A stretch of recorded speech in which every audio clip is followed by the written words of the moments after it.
The Scarlet Letter by Nathaniel Hawthorne. Chapter 11. The Interior of a Heart. After the incident last described, the intercourse between the clergyman and the physician, though externally the same, was really of another character than it had previously been. The intellect of Roger Chillingworth had now a sufficiently plain path before it. It was not, indeed, precisely that which he had laid out for himself to tread. Calm, gentle, passionless, as he appeared, there was yet, we fear, a quiet depth of malice, hitherto latent, but active now, in this unfortunate old man, which led him to imagine a more intimate revenge than any mortal had ever wreaked upon an enemy.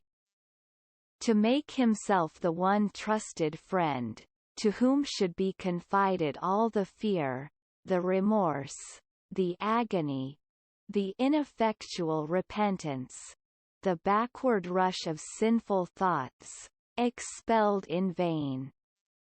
All that guilty sorrow, hidden from the world, whose great heart would have pitied and forgiven, to be revealed to him, the pitiless, to him, the unforgiving. All that dark treasure to be lavished on the very man, to whom nothing else could so adequately pay the debt of vengeance. The clergyman's shy and sensitive reserve had balked this scheme. Roger Chillingworth, however, was inclined to be hardly, if at all, less satisfied with the aspect of affairs, which Providence using the avenger and his victim for its own purposes, and, perchance, pardoning where it seemed most to punish, had substituted for his black devices. A revelation, he could almost say, had been granted to him. It mattered little, for his object, whether celestial, or from what other region. By its aid, in all the subsequent relations betwixt him and Mr. Dimmesdale, not merely the external presence, but the very inmost soul, of the latter, seemed to be brought out before his eyes, so that he could see and comprehend its every movement. He became, thenceforth, not a spectator only, but a chief actor, in the poor minister's interior world. He could play upon him as he chose. Would he arouse him with a throb of agony? The victim was forever on the rack, it needed only to know the spring that controlled the engine, and the physician knew it well. Would he startle him with sudden fear? As at the waving of a magician's wand, uprose a grisly phantom, uprose 1,000 phantoms, in many shapes, of death, or more awful shame, all flocking round about the clergyman, and pointing with their fingers at his breast.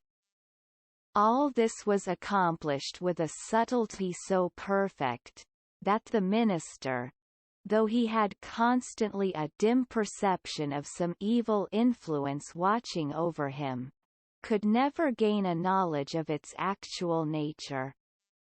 True, he looked doubtfully, fearfully, even, at times, with horror and the bitterness of hatred, at the deformed figure of the old physician. His gestures, his gait, his grizzled beard, his slightest and most indifferent acts, the very fashion of his garments, were odious in the clergyman's sight, a token implicitly to be relied on, of a deeper antipathy in the breast of the latter than he was willing to acknowledge to himself. For, as it was impossible to assign a reason for such distrust and abhorrence, so Mr. Dimmesdale, conscious that the poison of one morbid spot was infecting his heart's entire substance, attributed all his presentiments to no other cause.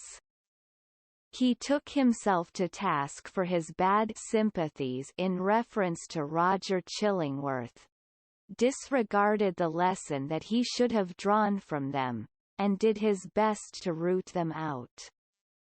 Unable to accomplish this, he nevertheless, as a matter of principle, continued his habits of social familiarity with the old man, and thus gave him constant opportunities for perfecting the purpose to which poor, forlorn creature that he was, and more wretched than his victim the avenger had devoted himself.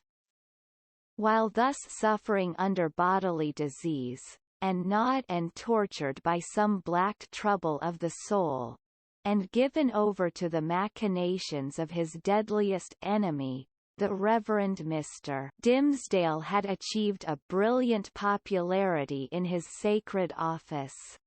He won it, indeed, in great part, by his sorrows. His intellectual gifts, his moral perceptions, his power of experiencing and communicating emotion, were kept in a state of preternatural activity by the prick and anguish of his daily life. His fame, though still on its upward slope, already overshadowed the soberer reputations of his fellow clergymen, eminent as several of them were. There were scholars among them, who had spent more years in acquiring abstruse lore, connected with the divine profession, than Mr. Dimmesdale had lived, and who might well, therefore, be more profoundly versed in such solid and valuable attainments than their youthful brother. There were men, too, of a sturdier texture of mind than his, and endowed with a far greater share of shrewd, hard, iron, or granite understanding which, duly mingled with a fair proportion of doctrinal ingredient, constitutes a highly respectable, efficacious, and unamiable variety of the clerical species. There were others, again, true saintly fathers, whose faculties had been elaborated by weary toil among their books, and by patient thought, and etherealized, moreover, by spiritual communications with the better world, into which their purity of life had almost introduced these holy personages, with their garments of mortality still clinging to them. All that they lacked was the gift that descended upon the chosen disciples at Pentecost, in tongues of flame symbolizing, it would seem, not the power of speech in foreign and unknown languages, but that of addressing the whole human brotherhood in the heart's native language.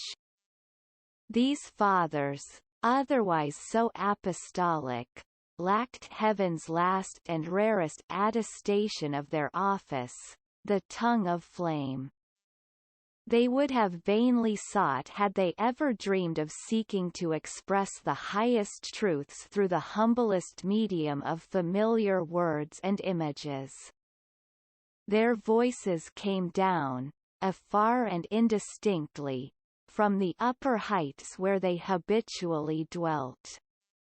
Not improbably, it was to this latter class of men that Mr. Dimmesdale, by many of his traits of character, naturally belonged. To the high mountain peaks of faith and sanctity he would have climbed, had not the tendency been thwarted by the burden, whatever it might be, of crime or anguish, beneath which it was his doom to totter. It kept him down, on a level with the lowest him, the man of ethereal attributes, whose voice the angels might else have listened to and answered. But this very burden it was, that gave him sympathies so intimate with the sinful brotherhood of mankind so that his heart vibrated in unison with theirs, and received their pain into itself, and sent its own throb of pain through 1,000 other hearts, in gushes of sad, persuasive eloquence. Oftenest persuasive, but sometimes terrible. The people knew not the power that moved them thus. They deemed the young clergyman a miracle of holiness. They fancied him the mouthpiece of heaven's messages of wisdom, and rebuke, and love. In their eyes, the very ground on which he trod was sanctified.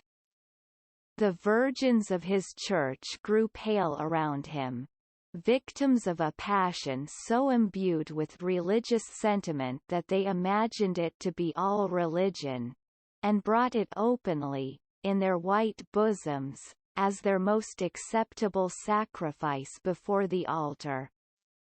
The aged members of his flock, beholding Mr. Dimsdale's frame so feeble, while they were themselves so rugged in their infirmity, believed that he would go heavenward before them, and enjoined it upon their children, that their old bones should be buried close to their young pastor's holy grave. And, all this time, perchance, when poor Mr. Dimsdale was thinking of his grave, he questioned with himself whether the grass would ever grow on it, because an accursed thing must there be buried. It is inconceivable, the agony with which this public veneration tortured him.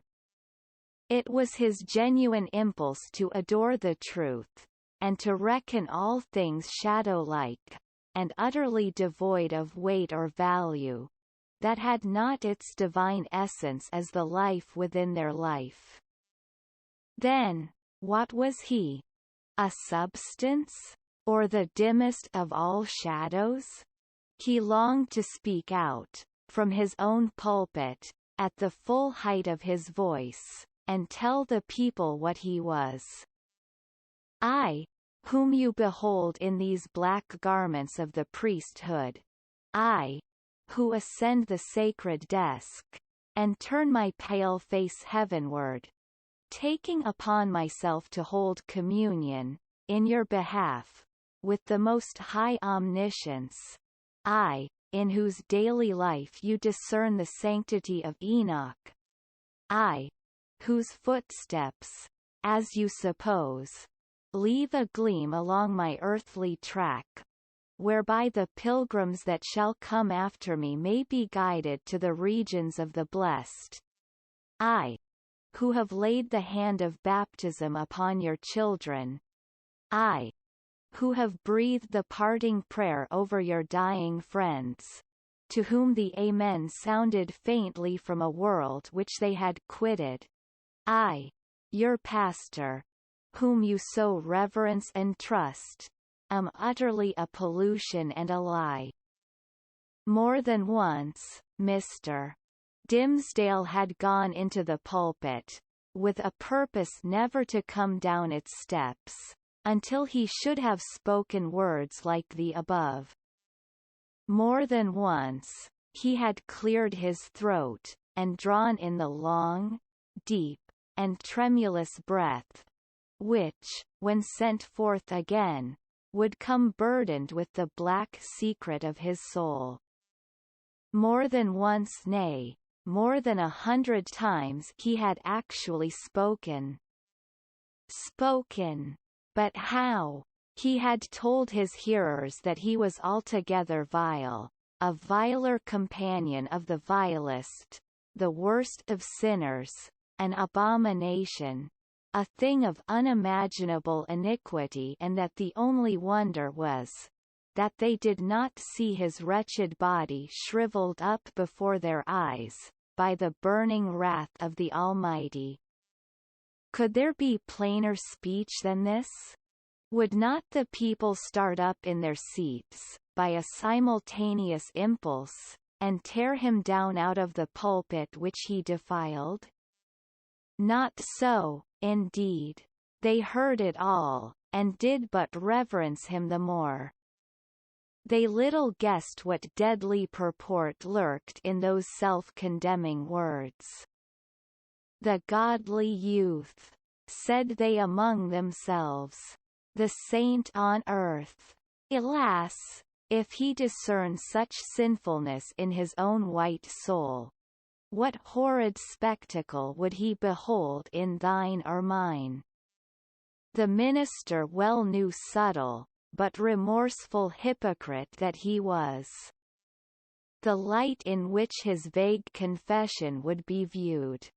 He had striven to put a cheat upon himself by making the avowal of a guilty conscience, but had gained only one other sin, and a self-acknowledged shame, without the momentary relief of being self-deceived.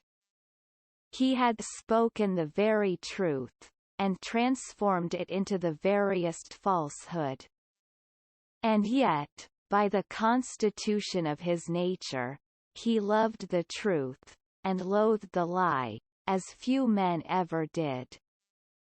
Therefore, above all things else, he loathed his miserable self. His inward trouble drove him to practices more in accordance with the old, corrupted faith of Rome, than with the better light of the Church in which he had been born and bred. In Mr. Dimsdale's secret closet, under lock and key, there was a bloody scourge. Oftentimes, this Protestant and Puritan divine had plied it on his own shoulders, laughing bitterly at himself the while, and smiting so much the more pitilessly because of that bitter laugh. It was his custom, too, as it has been that of many other pious Puritans, to fast, not, however, like them, in order to purify the body and render it the fitter medium of celestial illumination, but rigorously, and until his knees trembled beneath him, as an act of penance. He kept vigils, likewise, night after night, sometimes in utter darkness, sometimes with a glimmering lamp, and sometimes, viewing his own face in a looking-glass, by the most powerful light which he could throw upon it. He thus typified the constant introspection wherewith he tortured, but could not purify, himself. In these lengthened vigils, his brain often reeled, and visions seemed to flit before him, perhaps seen doubtfully, and by a faint light of their own, in the remote dimness of the chamber, or more vividly, and close beside him, within the looking-glass. Now it was a herd of diabolic shapes, that grinned and mocked at the pale minister, and beckoned him away with them, now a group of shining angels, who flew upward heavily, as sorrow-laden, but grew more ethereal as they rose.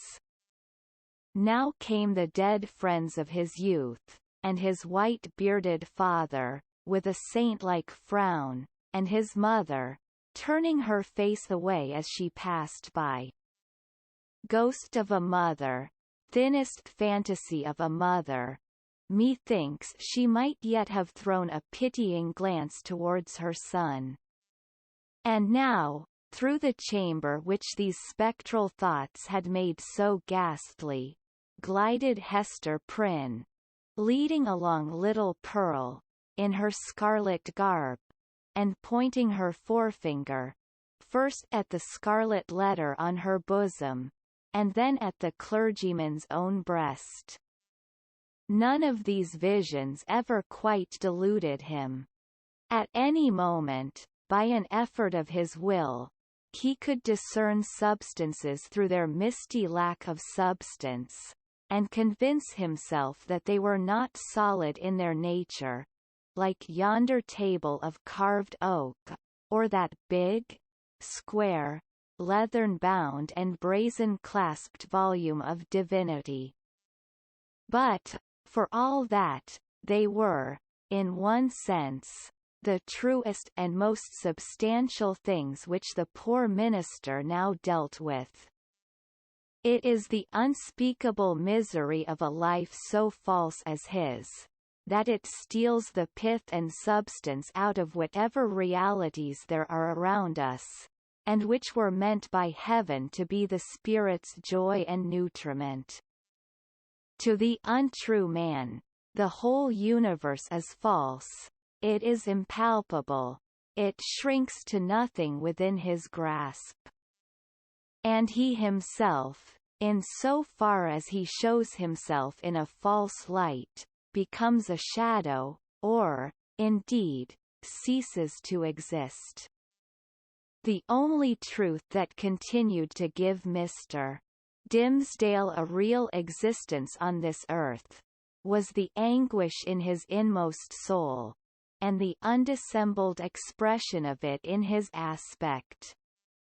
Had he once found power to smile, and wear a face of gaiety, there would have been no such man. On one of those ugly nights, which we have faintly hinted at, but forborne to picture forth, the minister started from his chair. A new thought had struck him. There might be a moment's peace in it. Attiring himself with as much care as if it had been for public worship, and precisely in the same manner, he stole softly down the staircase, undid the door, and issued forth. Chapter 12. The Minister's Vigil. Walking in the shadow of a dream, as it were, and perhaps actually under the influence of a species of somnambulism, Mr. Dimmesdale reached the spot where, now so long since, Hester Prynne had lived through her first hours of public ignominy.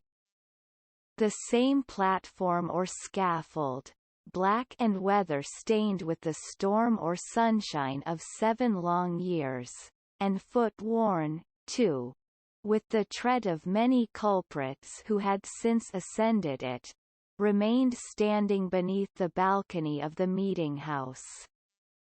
The minister went up the steps. It was an obscure night of early May. An unvaried pall of cloud muffled the whole expanse of sky from zenith to horizon.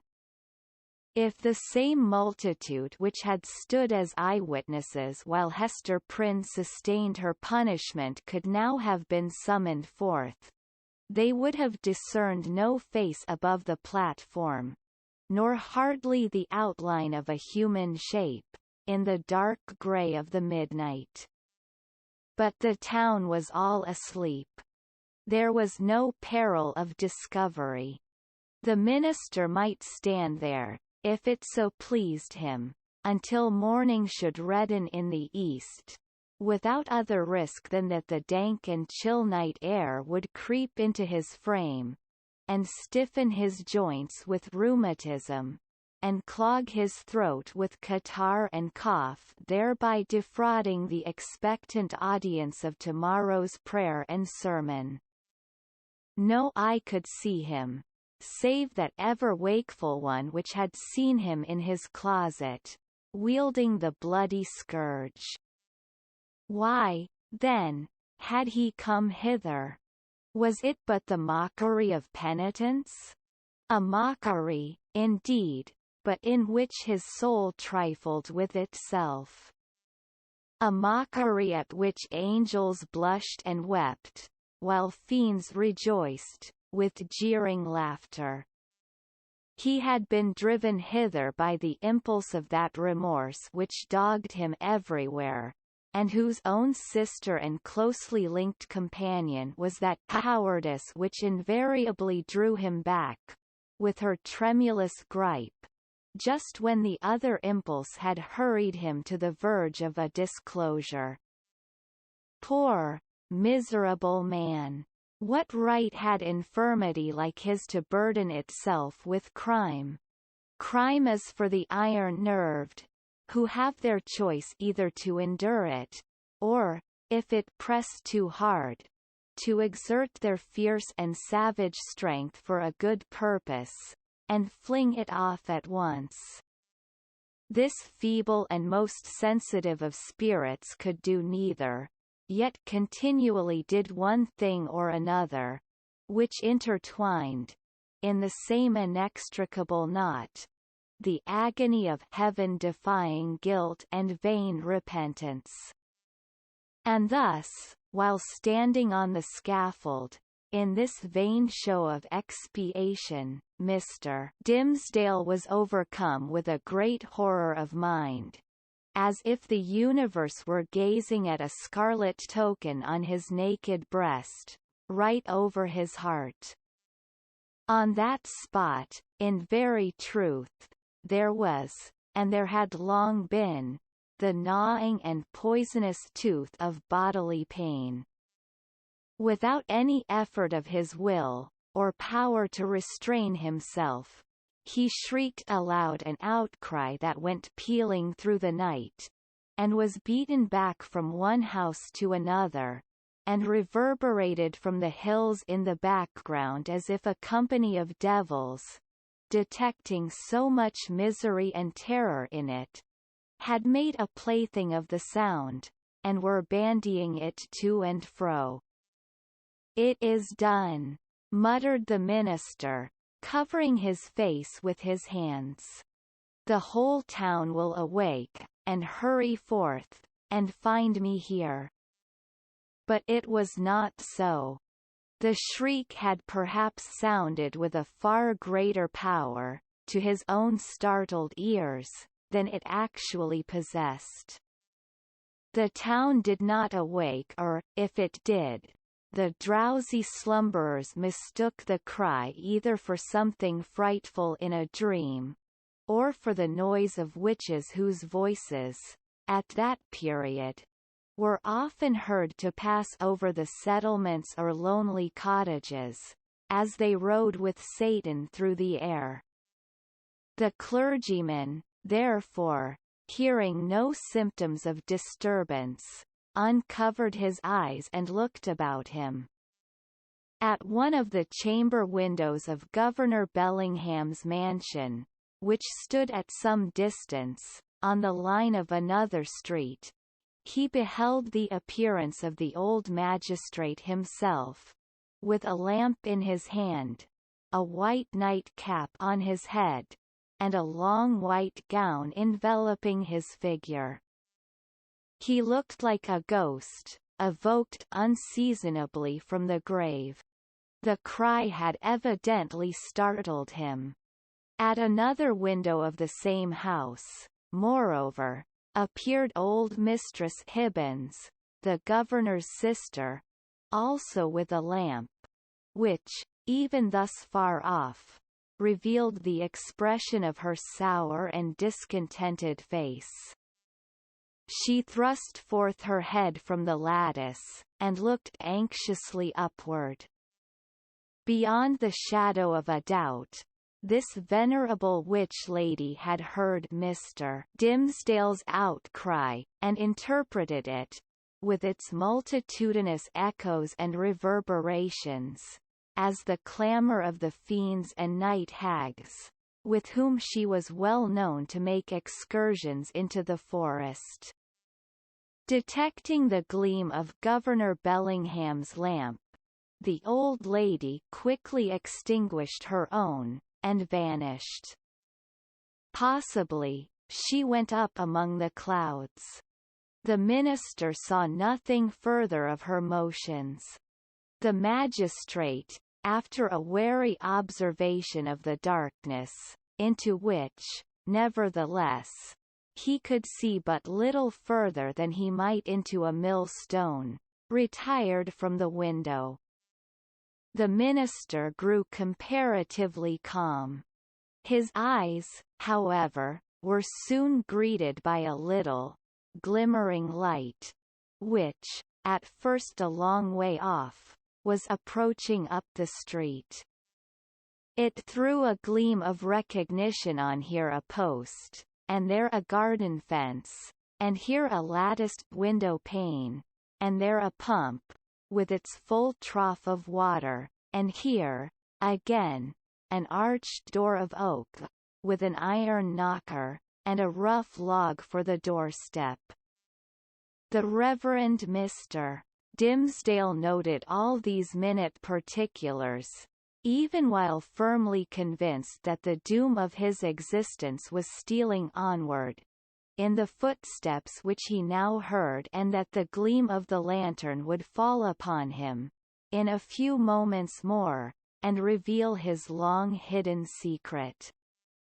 As the light drew nearer, he beheld, within its illuminated circle, his brother clergyman, or, to speak more accurately, his professional father, as well as highly valued friend, the Reverend Mr. Wilson, who, as Mr. Dimmesdale now conjectured, had been praying at the bedside of some dying man. And so he had. The good old minister came freshly from the death chamber of Governor Winthrop, who had passed from earth to heaven within that very hour. And now, surrounded, like the saint-like personages of olden times, with a radiant halo, that glorified him amid this gloomy night of sin, as if the departed governor had left him an inheritance of his glory, or as if he had caught upon himself the distant shine of the celestial city, while looking thitherward to see the triumphant pilgrim pass within its gates. Now, in short, good Father Wilson was moving homeward, aiding his footsteps with a lighted lantern. The glimmer of this luminary suggested the above conceits to Mr. Dimmesdale, who smiled, nay, almost laughed at them, and then wondered if he were going mad. As the Reverend Mr. Wilson passed beside the scaffold, closely muffling his Geneva cloak about him with one arm, and holding the lantern before his breast with the other, the minister could hardly restrain himself from speaking. "A good evening to you, venerable Father Wilson. Come up hither, I pray you, and pass a pleasant hour with me." Good heavens! Had Mr. Dimmesdale actually spoken? For one instant, he believed that these words had passed his lips. But they were uttered only within his imagination. The venerable Father Wilson continued to step slowly onward, looking carefully at the muddy pathway before his feet, and never once turning his head towards the guilty platform. When the light of the glimmering lantern had faded quite away, the minister discovered, by the faintness which came over him, that the last few moments had been a crisis of terrible anxiety, although his mind had made an involuntary effort to relieve itself by a kind of lurid playfulness. Shortly afterwards, the grisly sense of the humorous again stole in among the solemn phantoms of his thought. He felt his limbs growing stiff with the unaccustomed chilliness of the night, and doubted whether he should be able to descend the steps of the scaffold. Morning would break, and find him there. The neighborhood would begin to rouse itself. The earliest riser, coming forth in the dim twilight, would perceive a vaguely defined figure aloft on the place of shame and, half-crazed betwixt alarm and curiosity, would go, knocking from door to door, summoning all the people to behold the ghost as he needs must think it of some defunct transgressor. A dusky tumult would flap its wings from one house to another.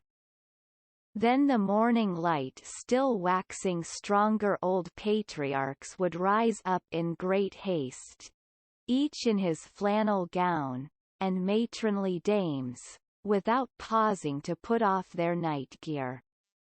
The whole tribe of decorous personages, who had never heretofore been seen with a single hair of their heads awry, would start into public view, with the disorder of a nightmare in their aspects.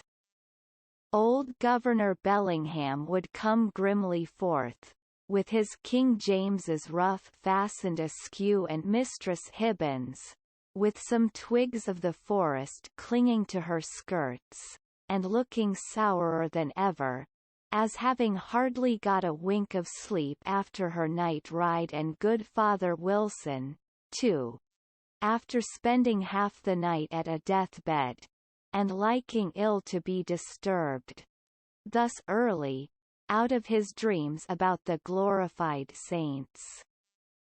Hither, likewise, would come the elders and deacons of Mr. Dimsdale's church, and the young virgins who so idolized their minister, and had made a shrine for him in their white bosoms, which now, by the by, in their hurry and confusion, they would scantly have given themselves time to cover with their kerchiefs. All people, in a word, would come stumbling over their thresholds, and turning up their amazed and horror-stricken visages around the scaffold. Whom would they discern there, with the red eastern light upon his brow? Whom, but the Reverend Arthur Dimsdale, half frozen to death, overwhelmed with shame, and standing where Hester Prynne had stood. Carried away by the grotesque horror of this picture, the minister, unawares, and to his own infinite alarm, burst into a great peal of laughter. It was immediately responded to by a light, airy, childish laugh, in which, with a thrill of the heart, but he knew not whether of exquisite pain, or pleasure as acute, he recognized the tones of little Pearl. "Pearl! Little Pearl!" cried he after a moment's pause, then, suppressing his voice, "Hester! Hester Prynne! Are you there?" "Yes, it is Hester Prynne," she replied, in a tone of surprise, and the minister heard her footsteps approaching from the sidewalk, along which she had been passing. "It is I, and my little Pearl. Whence come you, Hester?" asked the minister. "What sent you hither?" "I have been watching at a deathbed," answered Hester Prynne, "at Governor Winthrop's deathbed, and have taken his measure for a robe, and am now going homeward to my dwelling." "Come up hither, Hester, thou and little Pearl," said the Reverend Mr. Dimsdale.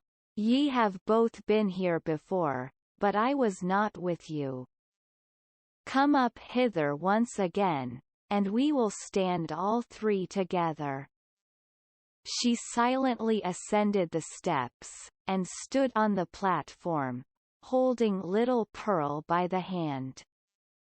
The minister felt for the child's other hand, and took it.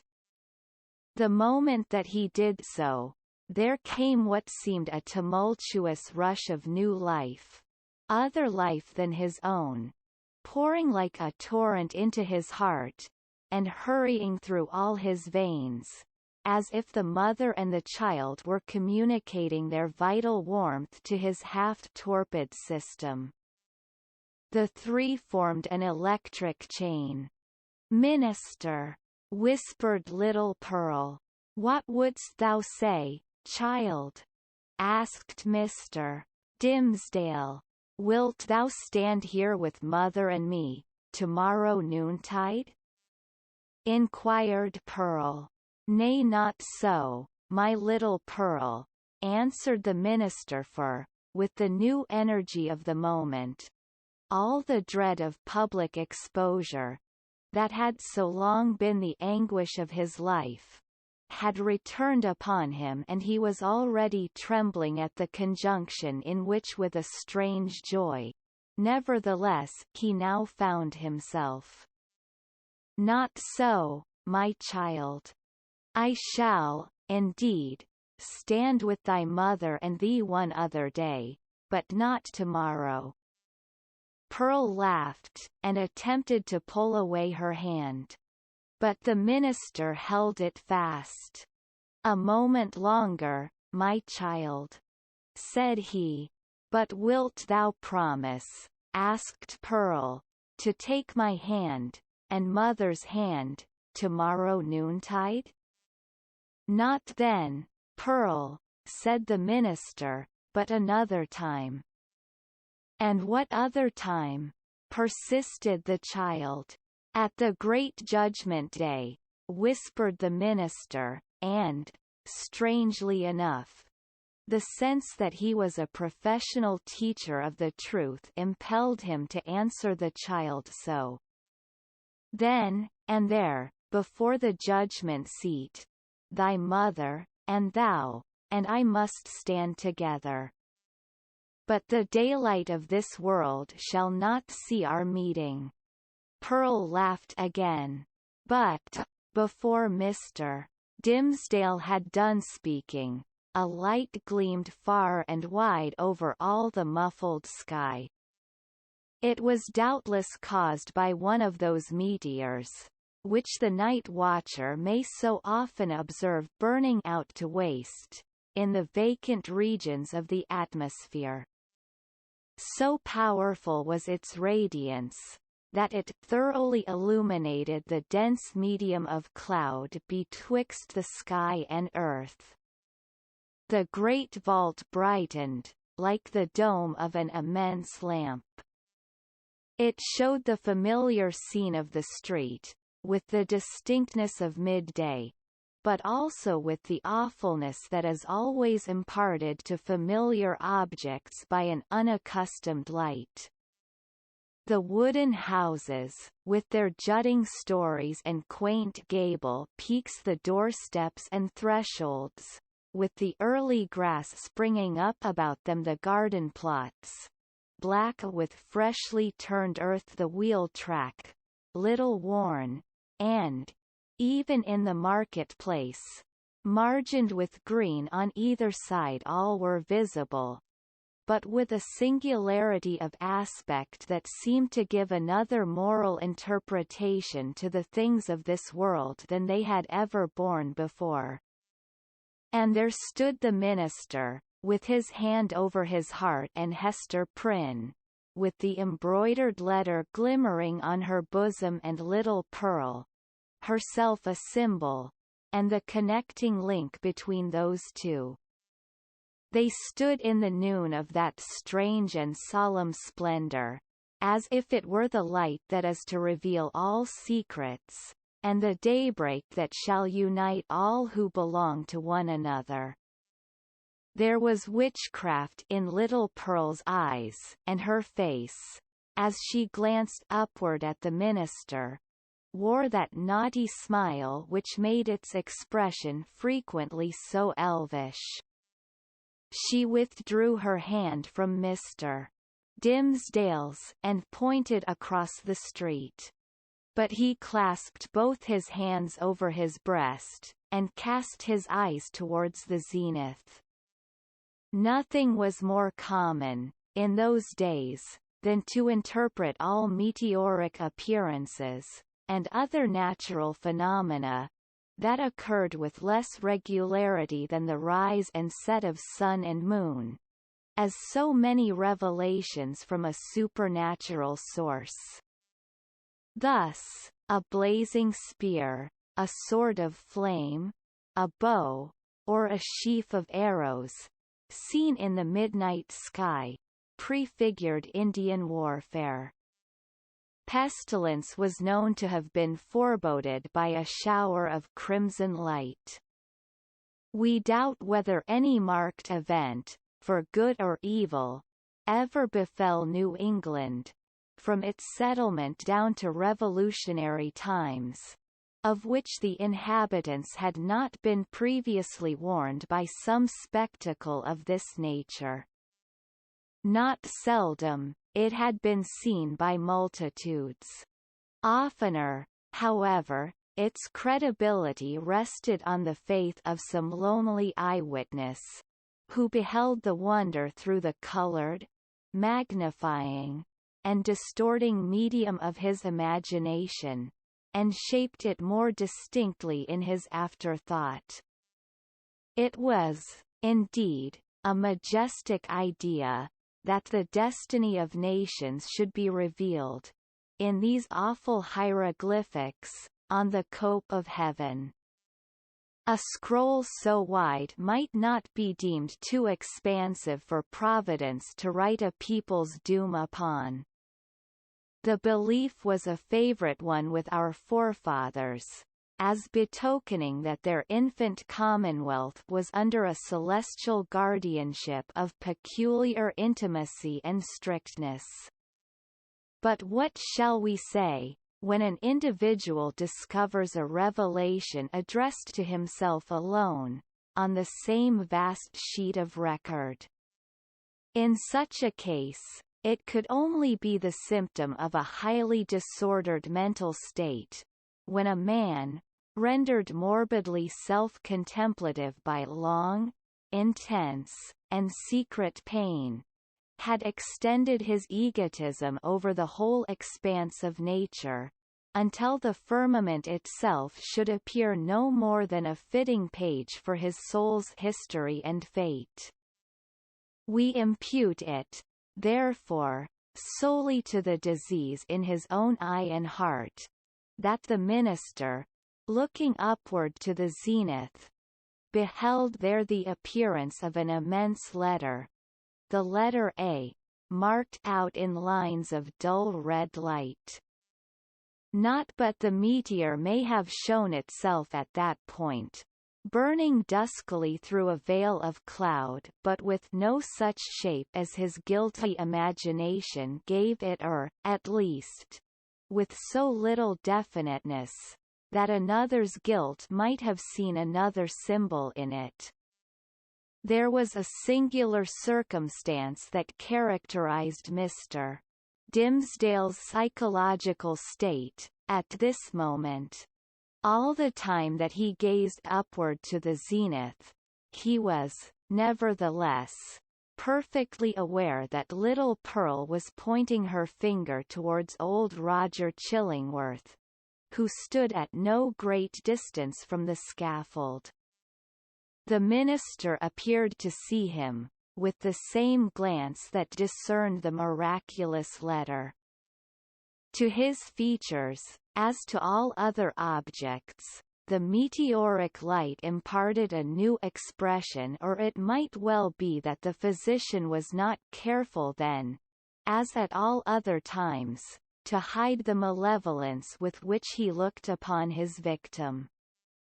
Certainly, if the meteor kindled up the sky, and disclosed the earth, with an awfulness that admonished Hester Prynne and the clergyman of the Day of Judgment, then might Roger Chillingworth have passed with them for the arch-fiend, standing there with a smile and scowl, to claim his own.